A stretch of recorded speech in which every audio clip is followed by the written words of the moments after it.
Hoje continuaremos o nosso estudo sobre Babel. Agora, versículos 4 e 5 do capítulo 11.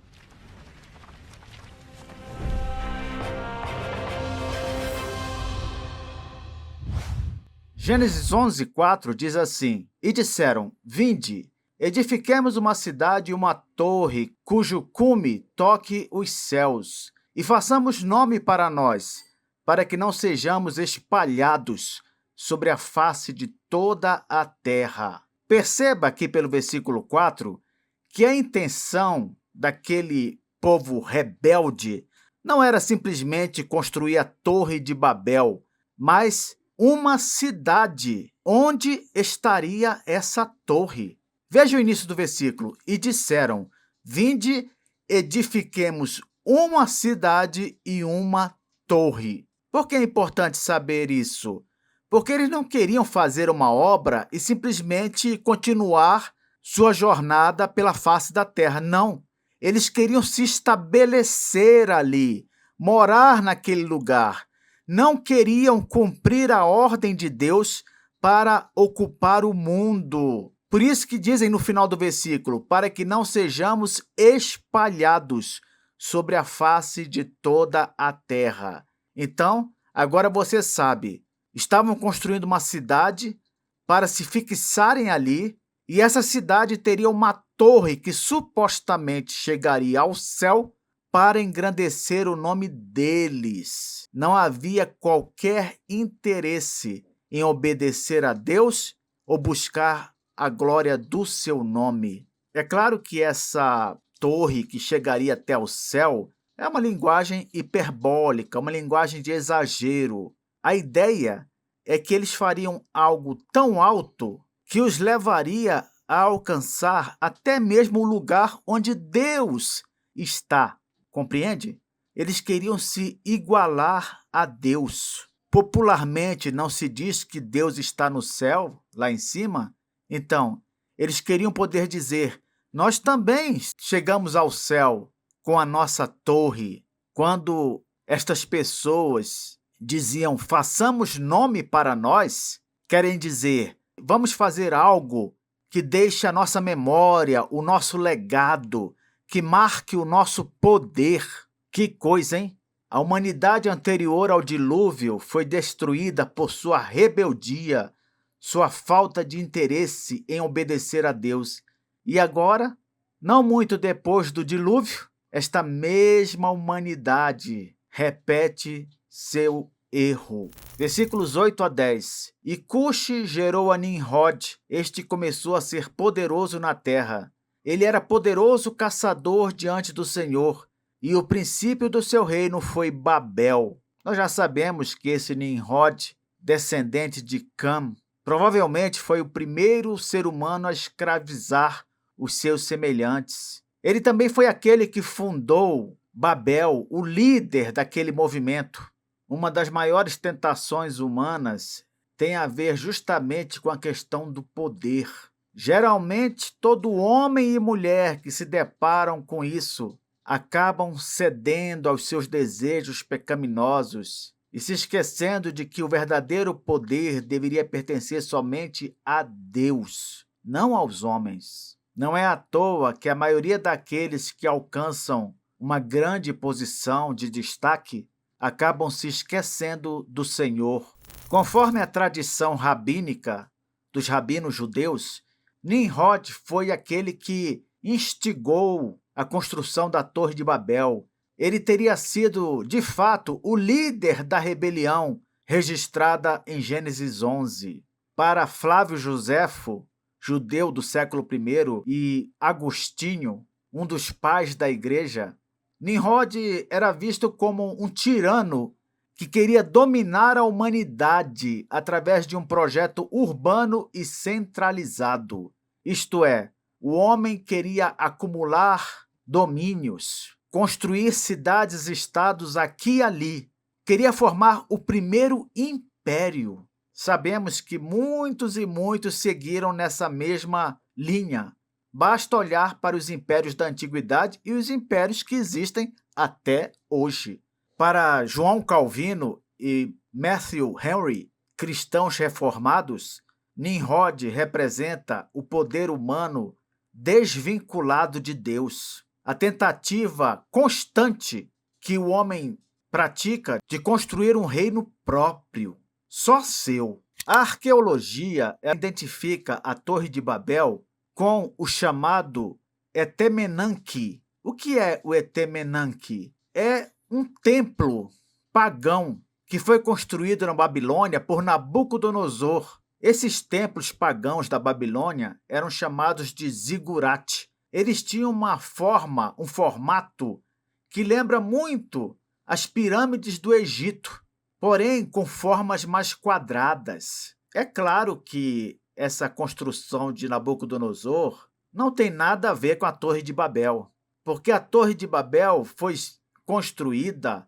logo após o dilúvio, e Nabucodonosor veio bem depois. O mais provável é que esse templo pagão tenha sido construído sobre as ruínas do que foi a Torre de Babel.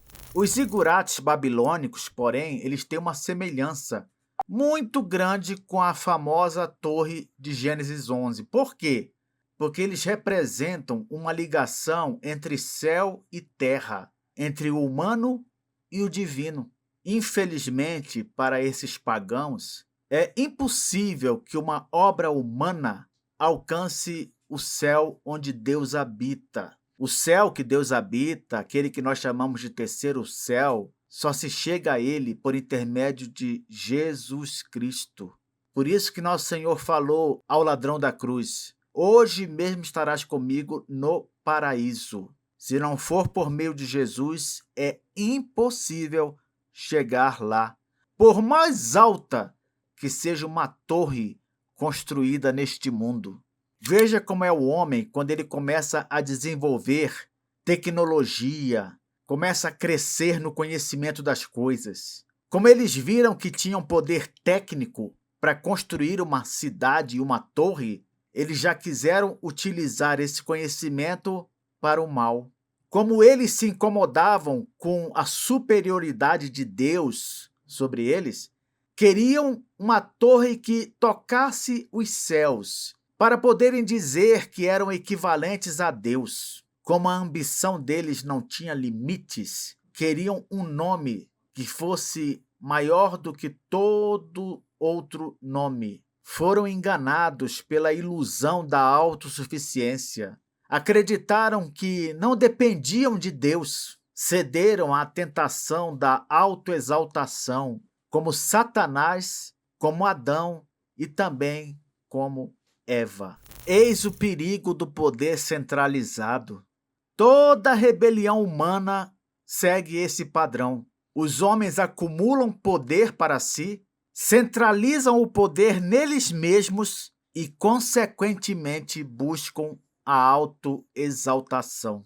Não é à toa que temos a separação de poderes, executivo, legislativo e judiciário, para evitar uma concentração desses mesmos poderes. Infelizmente, porém, o que temos visto são pessoas que buscam controlar as três esferas e assim se sobrepor a todas as pessoas. Não somos nós que devemos dizer: vamos fazer um nome para nós, como disseram aquelas pessoas em Babel. Não. Quem deve querer isso e fazer isso é Deus. Foi Deus que falou a Abraão em Gênesis 12, versículo 2, versículo que ainda vamos estudar. Ele falou: farei de ti um grande nome. Desfrute das posições que Deus vai te colocando, meu irmão, minha irmã. Não procure forçar, obter essas posições para si, principalmente por meios ilícitos, que contrariam a palavra de Deus, a sua vontade. Gênesis 11:5 diz: e desceu o Senhor para ver a cidade e a torre que os filhos dos homens edificavam.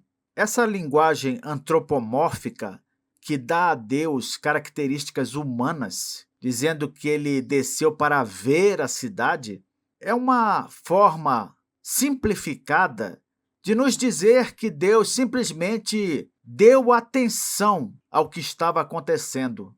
Quando o texto diz que ele foi lá para ver, na verdade ele foi para julgar. Ai daqueles que agem de forma má, como se Deus não estivesse vendo nada e completamente alheio ao que acontece neste mundo.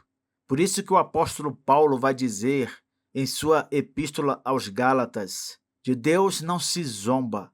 Aquilo que o homem semear, isso ceifará. Essa menção da descida de Deus nos parece uma ironia, não é verdade? Por quê?